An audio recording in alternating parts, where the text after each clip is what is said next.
Vision. End the fear.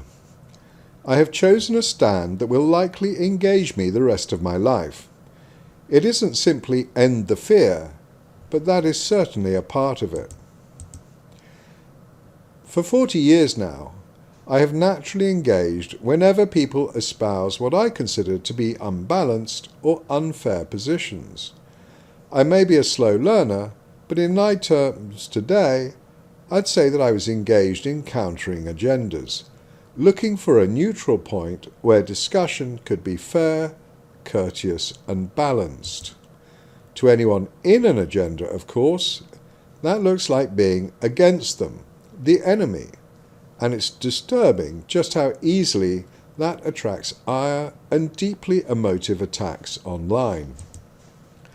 Each person from their I am will have their perspective on that. I can only reflect my experience.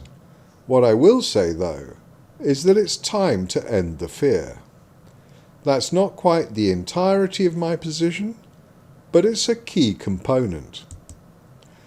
Agendas are a key source of emotional upheaval, but they're far from being the only ones. Stress, money, relationships, health are all sources of fear, and that is by no means an exhaustive list. Death, failure, lack of purpose, being alone, the list of possible reasons to be afraid goes on.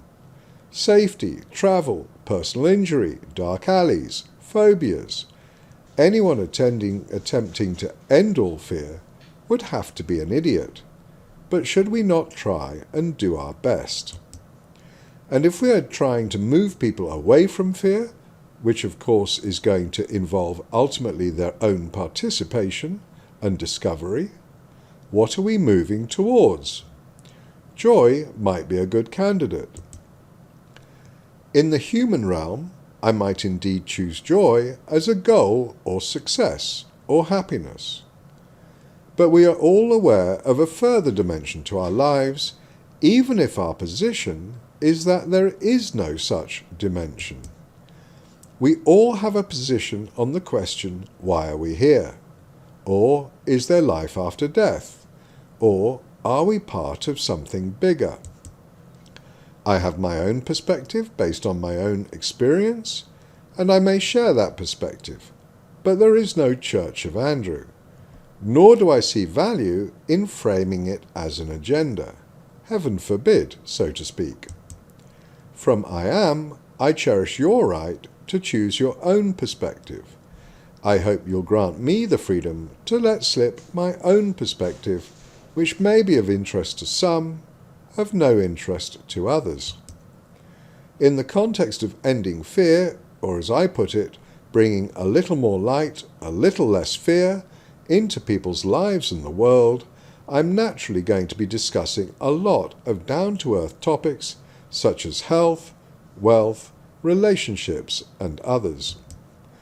It would be a shame if we couldn't discuss those, because our conversations came to an end the moment I shared a perspective that touched on our higher mind or awareness. We generally don't refuse to shop in stores where the owner or staff disagree with our perspective on the nature of reality or life after death. So hopefully you and others might tolerate an old man's reflections based on his experience. I don't do beliefs, but that's my nature. An analytical mind might bias me away from emotions and beliefs, but that, like anything, can be a boon or a hindrance according to context. Being less inclined to fear, in a sense, might be a boon if I'd like to guide people away from fear. It might limit my joy, or it might not.